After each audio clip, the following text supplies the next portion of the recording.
जेव्हा बाबासाहेब पहिल्यांदा शाळेत गेले. विद्यार्थी दिवस प्रेरणा. नमस्कार मित्रांनो, आज मी तुम्हाला एका अशा दिवसाबद्दल सांगणार आहे जो प्रत्येक विद्यार्थ्याला नव्या प्रेरणेची आठवण करून देतो. होय, आजचा 7 नोव्हेंबर विद्यार्थी दिवस. पण हा दिवस इतका खास का आहे? चला ऐका एका लहान मुलाची खरी कथा.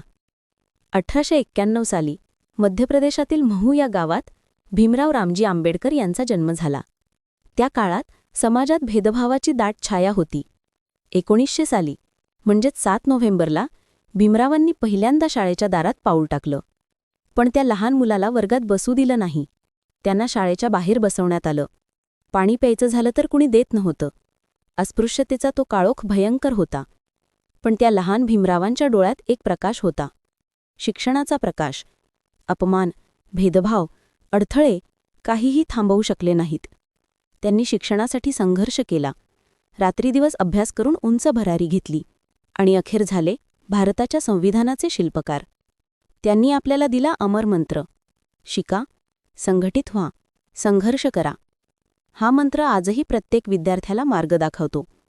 2017 मध्ये महाराष्ट्र शासनाने 7 नोव्हेंबरचा दिवस विद्यार्थी दिवस म्हणून घोषित केला.